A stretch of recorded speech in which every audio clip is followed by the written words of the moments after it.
today, something slightly different from what we're doing with our usual Brewers Chats. We have a group of people who are involved in a project emanating from South Africa, but incorporating India, that is introducing beer as a culture, as a business, as a lifestyle to people in South Africa, I think primarily, though we'll find out more.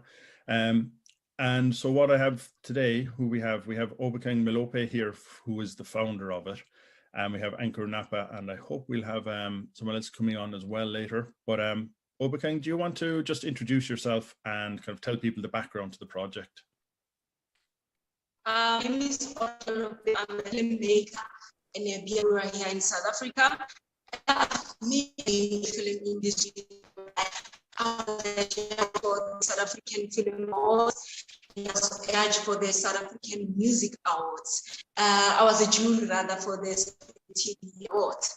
And I traveled 10 countries globally due to film festivals. So I got to taste different beers, different food, different beverages. And I always had this desire to come to the beer industry because of, downloading videos, how it's made, videos of beer. So I got to learn about food cultures. So I was like, if I come to the beer industry, I'm coming with that kind of background.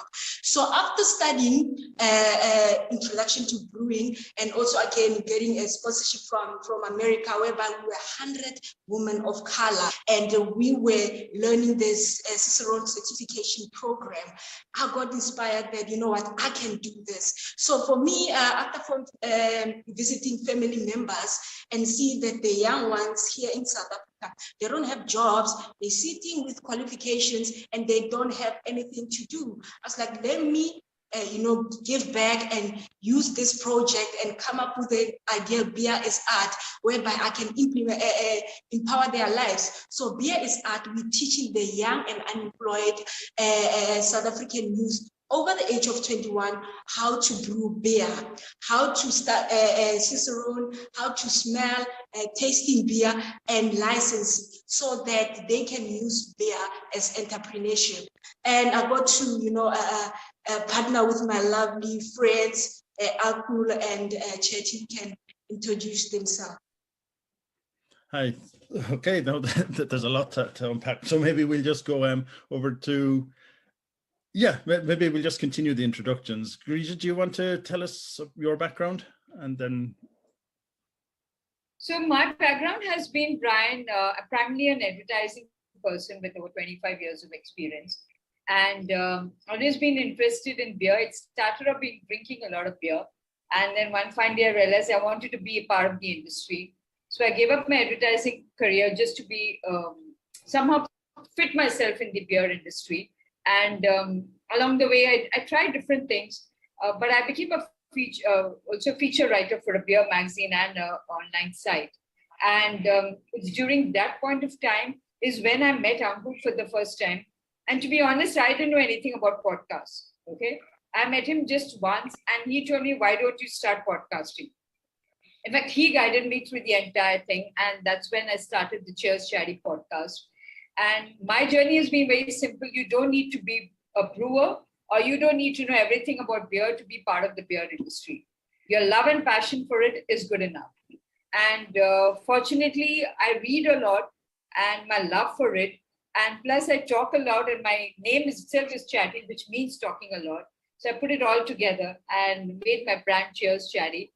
And I talk everything about beers, starting with women being in the beer industry. And see, life has come a full circle. And again, I'm talking to a woman who's doing so much for the beer industry. And then later on, I went to the men. I said, why not be inclusive? Also, what I do right now is I see beer in everything. Okay, it's not just about talking about brewers and the different styles of brewing and stuff. I connect beer to anything in life that's cheerful because I believe beer makes the world a cheerful place to live in. Okay? So that's my entire thing. So I create my own content, which I see there's a connect with beer.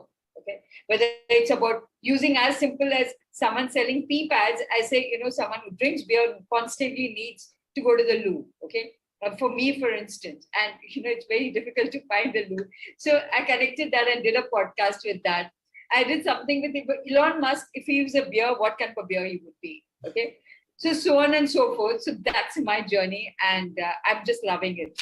And I'm loving the fact that Obakeng, just came to us and from nowhere, and we have the same ideologies and same beliefs as well. Sorry, before we move on to Ankur, you have to tell us, what beer would Elon Musk be?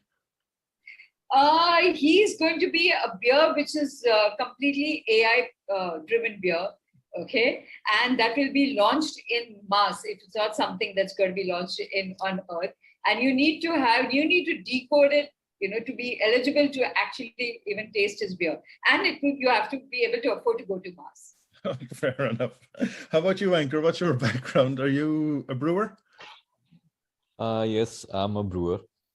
So I've been brewing for Indian industry for past 12 years.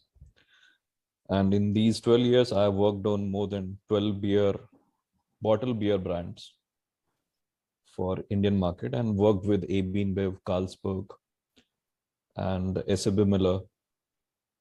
Also with the United Beverage, who is India's largest beer brand. So they hold more than 50% of market share. Yeah. So for me, this profession is more than passion. So I can say I'm a passionate brewer. So I did my all possible qualifications in brewing. Yeah, I think passion is what comes across everybody I've ever spoken to on this series. Is no one does it for money, basically. Everyone does it for passion. It starts with passion and it flows that way. Yeah, I think so. So maybe now that we have a bit of background, Obakeng, what is the project exactly? What is it? What are the aims, and how are you bringing it to life, or where is it in the process of bringing it to life? So the project basically aims to create employment among the young people who are unemployed. So my aim is to bring them in a classroom environment, teach them everything that they need to know about beer, bring different mentors, bring different inspirations, and learn how I've learned about beer, from the beer tasting, the colors, the clarity, and getting, down and dirty brewing. I aim to take them to like brewery visits and get to know the licensing and the business part of beer. I do understand that not everybody can be a brewer, not everybody can have beer. So that's why I'm also bringing podcasts to expose them to opportunities to say, you know what, yes, we'll teach you brewing. Maybe you might want to go into podcast. Maybe you might want to, do like a beer. I'm a filmmaker. So for me, I'm also shooting. When we do brewing visits, I see the brewers down and making films about the brewers here in South Africa. I'm exposing that to them. So the aim is to see this negative connotations about beer. Immediately when you think of beer, you think of people who are passed away, people who are drunk and abusing. So in communities whereby people are impoverished, people use beer as a form of escapism for depression, other illnesses, and they tend to abuse it. So beer has got a bad rap around here in South Africa. I want beer to go to those communities and empower those people using entrepreneurship. I want people to have a view of beer the way me and you have a view of beer, because it helps us in a way, because of when we see all these negative connotations about beer, brewers get ostracized, breweries get closed because of, there's these negative connotations. So we are building this brand, we're making them understand that, yes, please, don't drink and drive. But when you do this mischief, know that you are closing business for us. So I want to change the negative perception about beer. I want to be part of those people who will, increase the employment rate in South Africa, because this is the issue right now, whereby people don't have jobs. So this is where I'm seeing beer it's going to, and the fact that I'm going, getting people from international basis, like India's notorious with spices. And for me, I was like, how does their beer taste like? I want to find that they incorporating those spices, those teas. They go to tea farmers and make beer that's incorporated with teas. I'm from a village back home. I live in Joburg. How about the young ones use the herbs that they get from the bush and make beer using, those herbs and berries. That we creating a style for ourselves. The ones from Joburg will do like the Americans. Americans, they put the marshmallows and the toffees and all those nice stuff in their beers. Maybe the ones from the ghetto, not from the ghetto, from the urban areas will do that. So I want us to create a bustling, exciting moment.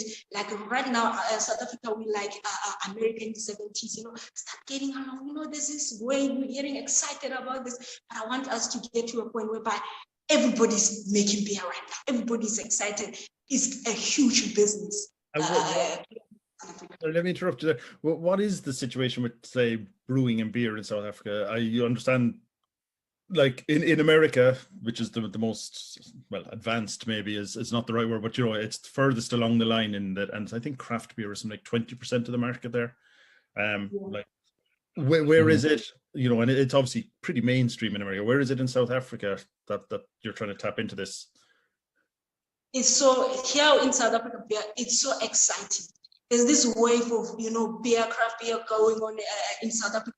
You do know South Africa used to be a beer drinking country. We were never a beer country. And their sales of beer outdo the sales of wine. So people are starting to start their own craft beer breweries, and you can go to restaurants now and get a craft beer paired meal. So it's this exciting thing where I know 150 breweries right now who have started their own breweries, and the young people are eager. Everyone wants to see, a can of beer for themselves. So we are in the infant stages, but we are maturing and growing very quickly because people have made mistakes. People, have grown. Now we know what's going on, and we are going in. And note that beer making is very expensive. Starting your own brewery is very expensive.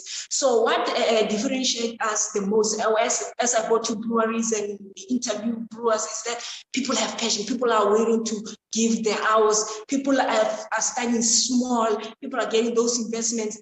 It's about go time. We need our own thing right now. So as answering the other question you asked me, where are we going with this? I know that, it's expensive starting your own breweries, but if they can have a license, if they can know the skill, you can get a grandfather, costing 15,000 and build yourself from there. Yeah, well, I think we see, at least a lot of the people I've been talking to, they're very small brewers.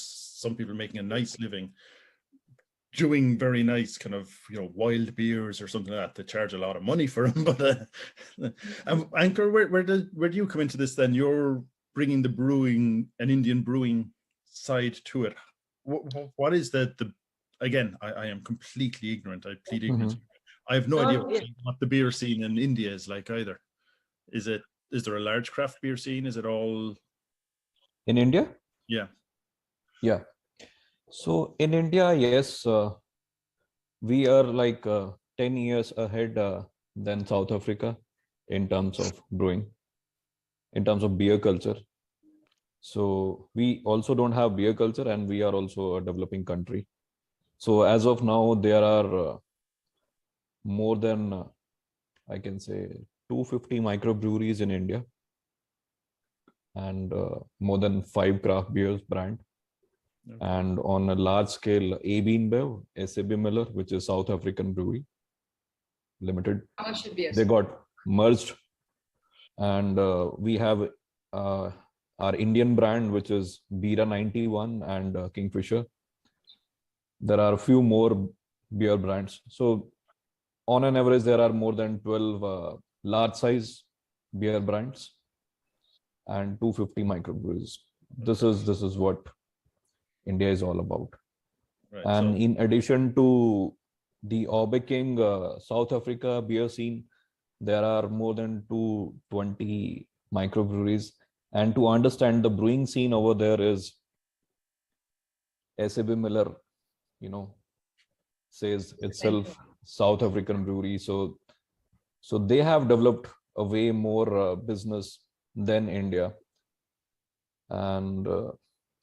And coming back, why we gathered for this podcast is, what excited me for this podcast is, so number one, the spices, because if I can see the similarity between South African spices and Indian spices, they are very similar. Let's say for cumin, black pepper, cardamom, and there are like similar foods, way of cooking is similar, but they named different, even ingredients are same. So while meeting with while I was discussing the same thing with Chatty, so this is what excited me. Okay, we already know these spices, and I've already worked on these spices with beer. So let's teach people, in South Africa, and increase the literacy, brewing literacy rate. I can say everyone is literate in my own definition, but increasing the brewing literacy, as well as decreasing the unemployment rates just by employing them into brewing. And again, as Obakeng said, the beer has got negative popularity even in our country. Yeah, it is slowly, it is fading off in India. I hope that will also happen in South Africa as well.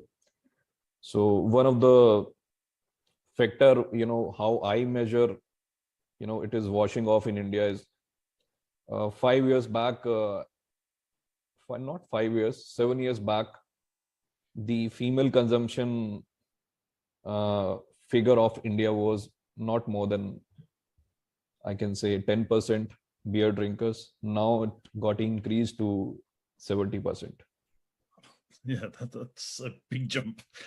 Yeah, I think that. And I think I single-handedly contribute quite a bit to that itself. Yes, and then thanks to Chatty, because she also highlighted like top 10 females of Indian brewing industry. So yes, so the overall thing, that's why I'm here. Okay, and just touching on, you mentioned the spices there, and that, is there anything that you see as kind of specifically kind of an Indian style spice used mainly in India as opposed to anywhere else? Or like I guess what I'm trying to ask is, like, one is, are the spices in the beers thing, and do you go for slightly different beers because the food is spicy as well? Is there a specific style of beer that becomes more popular? So as Obakeng was talking about, India is very notorious about its spices. So if I correlate the same thing, in India we have garam masala. Probably you have tasted that in Indian curries. Similarly, in South Africa, they have a mixture of spices. Mita. Tell me, Obakeng, if I'm pronouncing it correct. Yeah, yeah, it's correct. Mita, it's like a mixture of cloves, cardamom, cumin, salt, ginger. Okay. Right. So sounds an interesting beer, to be honest. Yeah. So no, it's not it's not new thing. So this beer will be like, if I correlate with BJCP guidelines or Cicerone beer guidelines, so this beer will be similar to farmhouse ale. Yeah. Oh. Because those spices will put lots of hotness on your throat.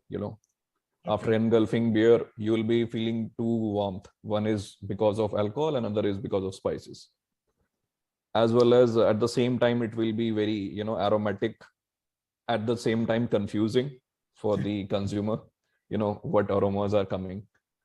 And if someone is having the same beer from India or South Africa with, let's say with rice and curry, so they'll enjoy, like with red meat.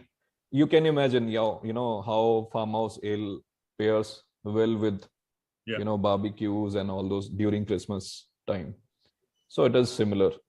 So I won't say that this thing will be new. These things are already there, being together. We just have to connect the dots, right?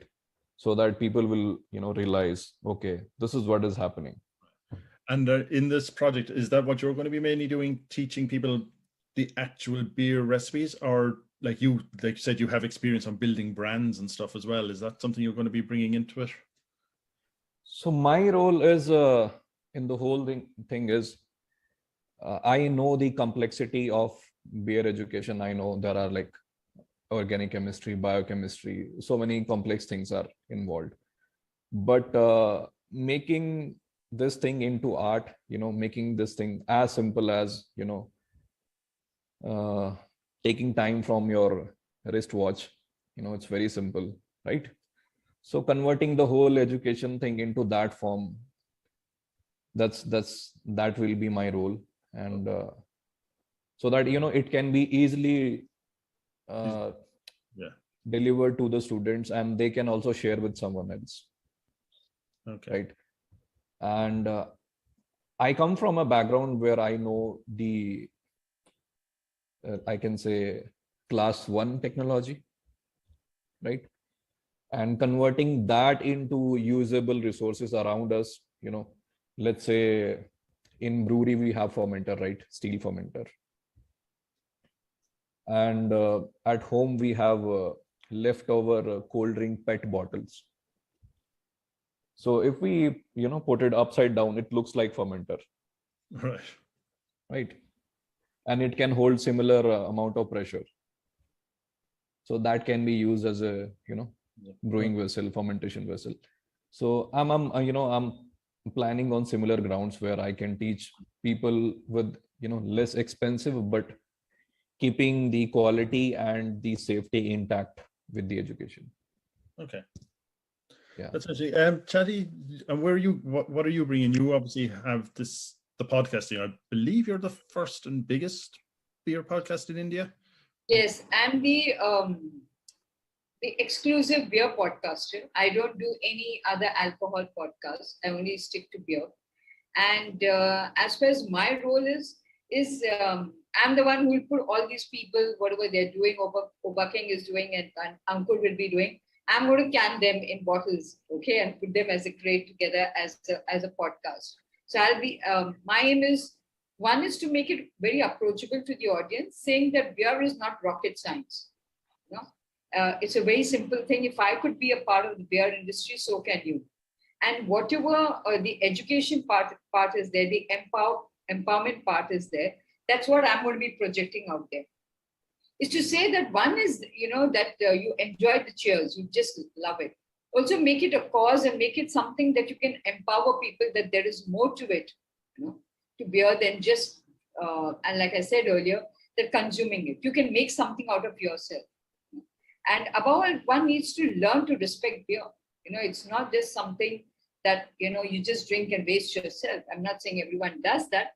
But my idea is to give it a purpose through the podcast, as simple as that. Whether it's hardcore education, it is serious fun, it is social responsibility, or even if you want to take up podcasting. I want to be the mouthpiece. All right. That's So I guess come back. Where are you in this? How far along have you gone? Where is it going to go to, or Obakeng, where have you started teaching people? Are you going to classrooms? Are they coming to you? Is it all, how much is online? I guess just tell me the whole process, basically. Okay, for now we've paused a bit because we have a crowd funding campaign a fundraising campaign happening in the USA, and whereby we were pitching to brewers that they can pay brew their beer, upcharge it and donate the upcharge to us, because we have to, the lectures out and everything, we have to at least compensate them, because it's their day, they are working as well. So we don't want to exploit everybody. So for now we've paused, but the videos that have been sending to podcasters, I think I've sent you as well. If I'm not, I'm gonna send you. We've been, shooting. I'm using my own funds, salary shooting, profiling brewers and doing a trailer. So we're hoping that by next year, January, we are starting from fresh.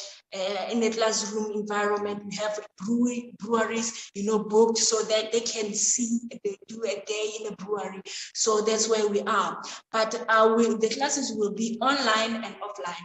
Offline meaning that it's going to be a Zoom situation that we have right now, whereby brewers, or it's not only, we don't have only Indian partners.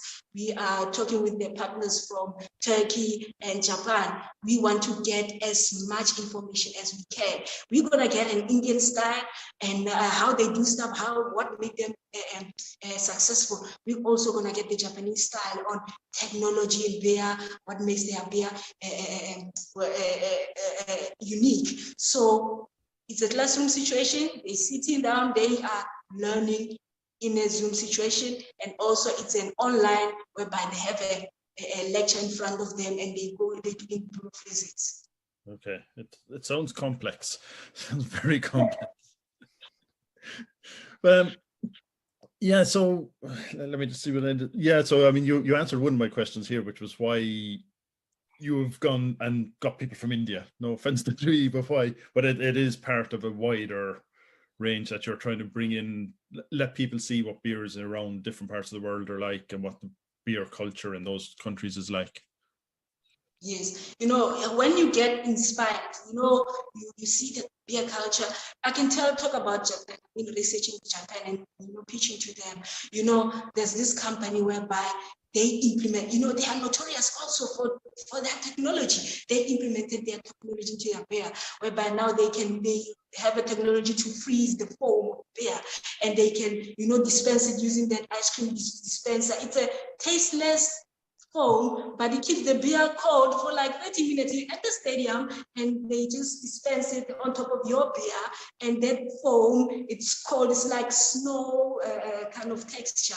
So I'm excited about things like that. We want to, as much as you see, different cultures, how they do their technology and the different spices from India, the teas that they getting the tea from them. Woman-owned farms, tea farms. So, it's inspirational as well. It gets to open up your mind. You get to design your own style from all these elements, all these people. Because one of the things I'm seeing talk to a lot of people, and maybe it's just becoming more obvious to me, is there seems to be a trend towards smaller, more batch, more kind of almost foraging ingredients, as opposed to more niche and more local. Yeah, definitely more local, getting more local ingredients, and even things like, spontaneous fermentation and just. And very small batches. You don't need to make it at a commercial level, big, huge thing, and then say, oh my God, where's the investment going to come in? And, it's not such a big picture. It's small, and you can make smaller things really big. And I think the most important thing as far as South Africa and India is concerned, there's a lot of palate pairing. Palates are very similar.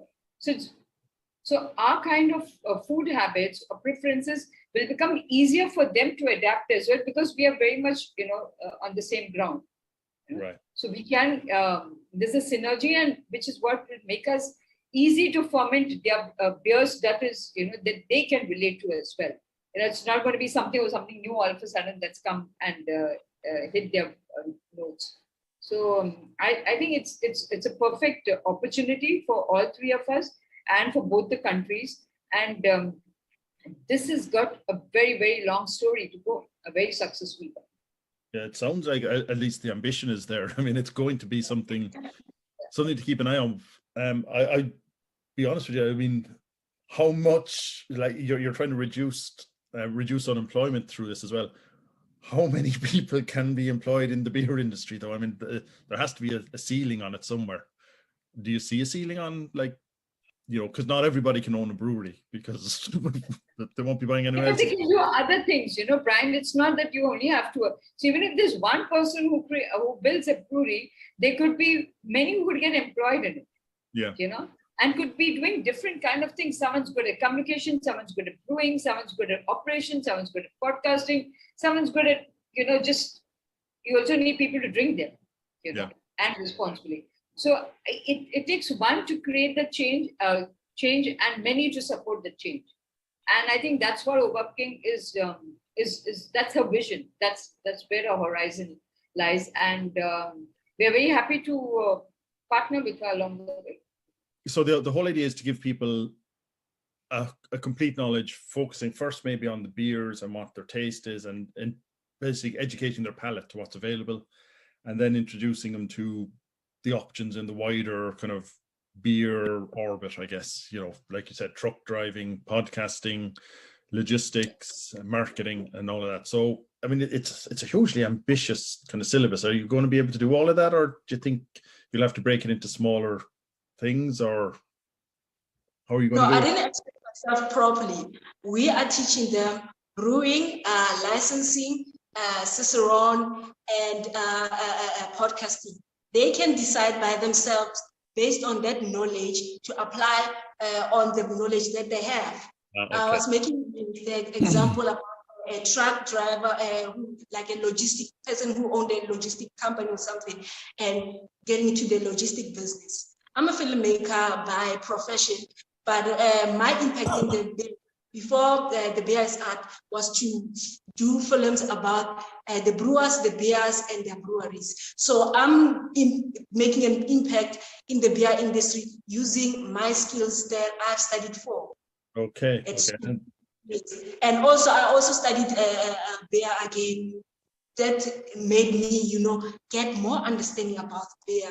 I studied Cicerone in the US, as I said, and I introduced to beer and brewing, and also been going to, brewing at breweries. So it makes, get more knowledge rather than, just studying a track,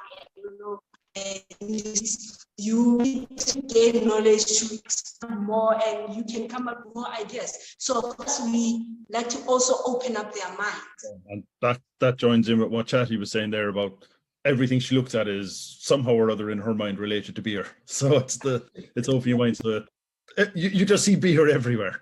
I just see if I don't see it, then I feel there's something wrong with me. See, the idea is to make it, is to spread cheer and just keep it light, Right. There's enough to worry about anywhere in life. And see, beer the good thing about beer is it brings people together. There's no snob appeal to it, unlike, there is certain personality to wine or to, single malt and scotches of the world.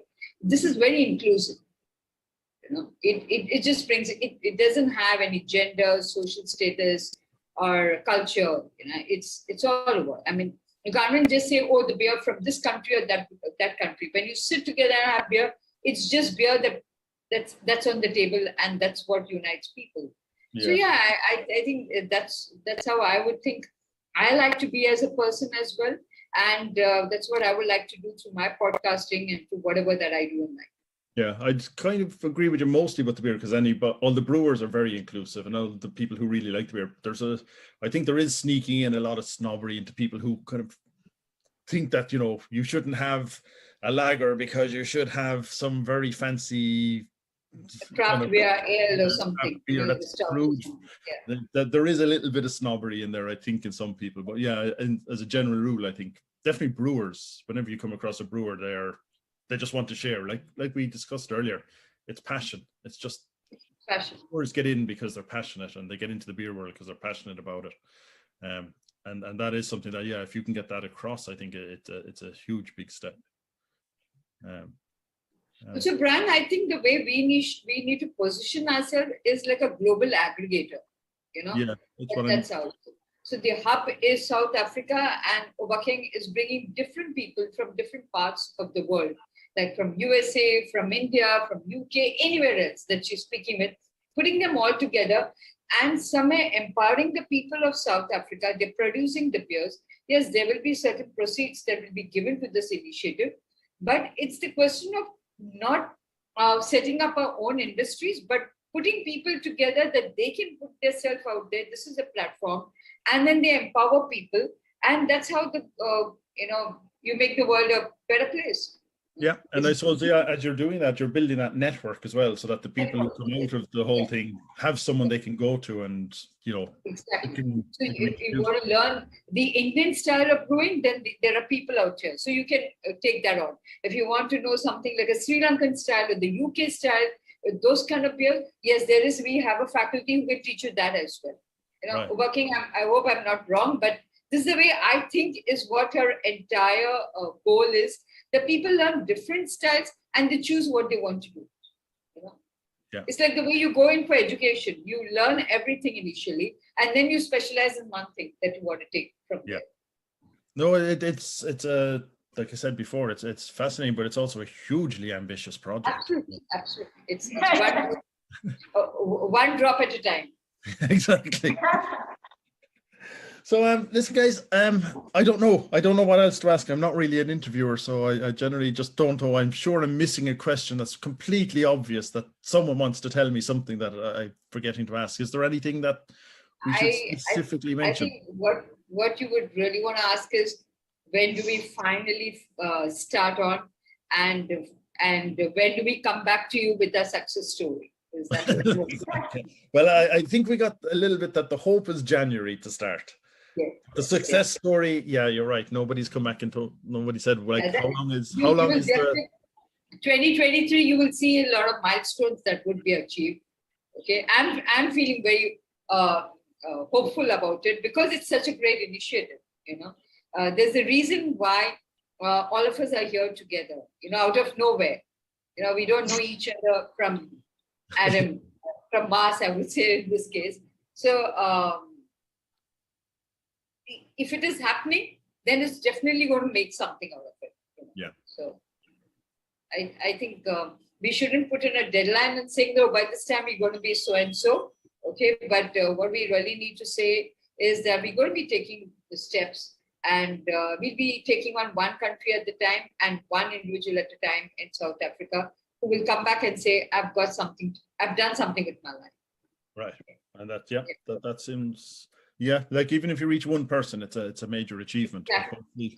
Hopefully you reach a lot more. And is this then that either of you or anyone else are planning to then transfer that into another country, like maybe have an Indian version of it, and then people come from South Africa to show the Indian people what's going on, or is that any part of the plan?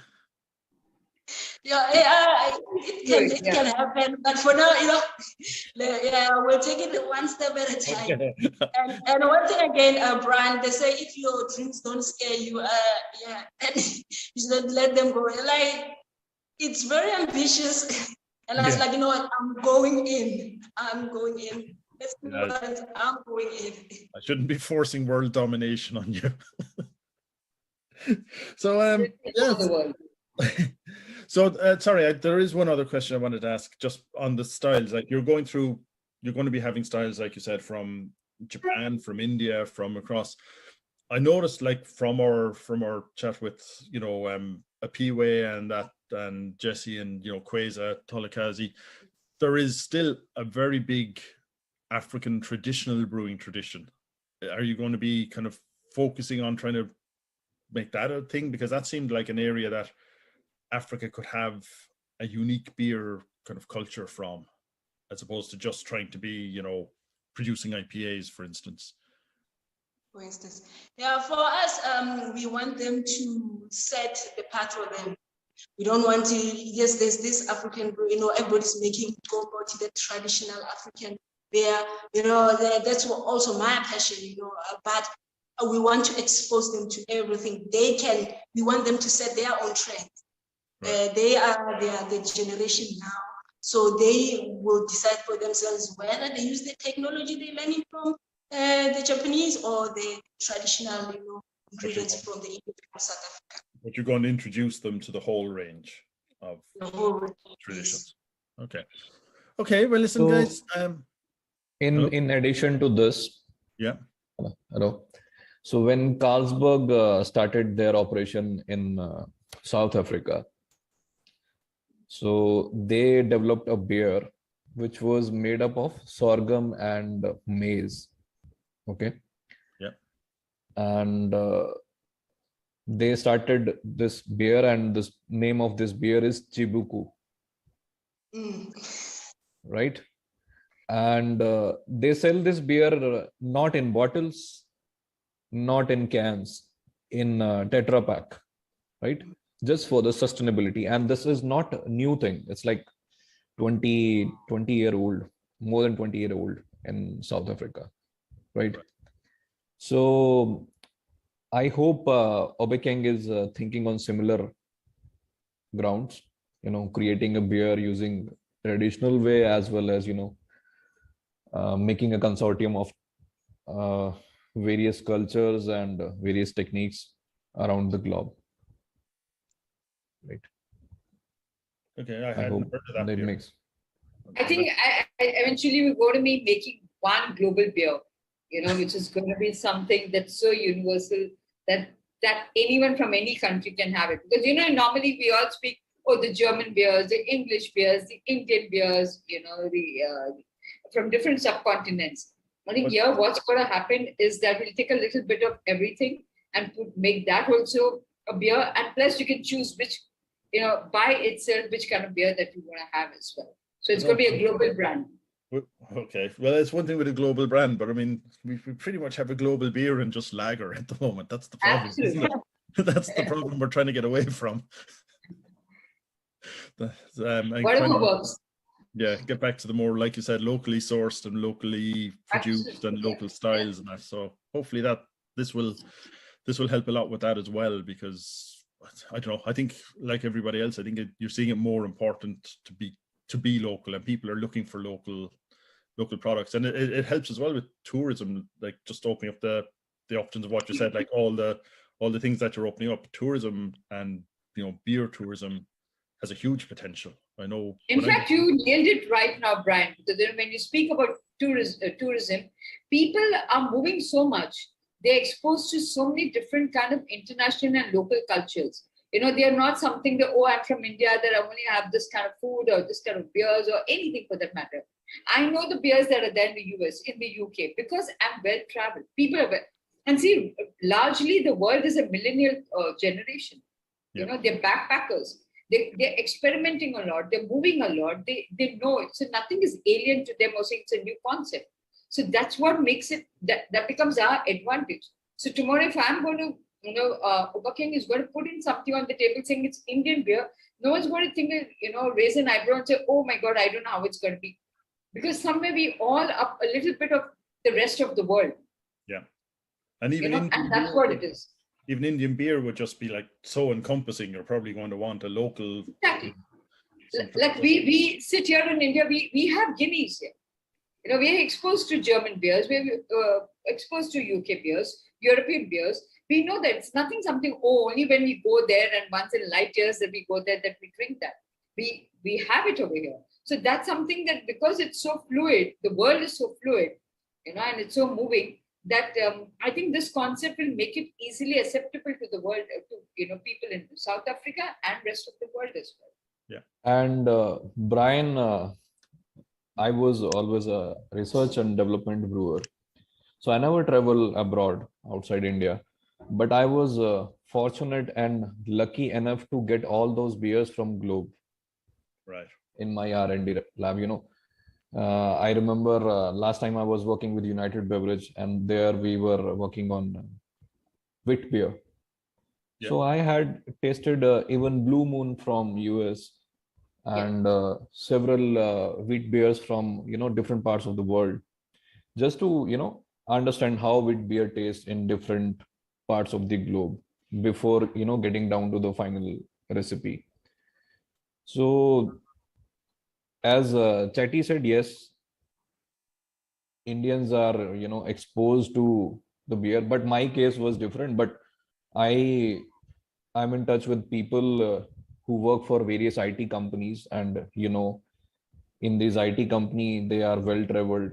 In 1 week they are in India, in second week of the month they are in Japan, then they are in US. That's it. Right. So they know, and that's how Indian culture is growing. Even I know few people who were into IT, they traveled to US and Europe, and eventually they ended up opening their own microbrewery in India of US style. Right. Yeah, I've heard a lot of people doing that as well. Yes. Yeah, I mean, I remember talking to a guy called Kjetil Yukuni's the founder of the first Norwegian microbrewery, and it was purely that he was a pilot. So he was going back and forward to America all the time, and then he just decided, "Hey, I love these beers," and he set up a brewery. So he's not alone. That is The the thing. advantage is people are willing to experiment. Yeah. You know, it's not like the earlier times 20, 30 years ago. I'll only have the lager beers were the most popular ones. Now people are willing to experiment because they're well traveled, they are more knowledgeable, there's more exposure thanks to digital, whatever the world and the way things are moving. Yeah. So I think we are right in the epicenter of that. And the queen of that epicenter is Obakeng, and she's putting us all together, and we're all going to be revolving around her orbit. Okay. Well, maybe that's a good note to finish on. So, listen, guys, like I said, it was a good chat. So I thought it was very informative, and really be looking out for what's happening. So make sure you keep me informed, and maybe we can all get back together sometime next year, and we'll see where it's moved to. Absolutely. We're going to be around and rocking and kicking. Perfect.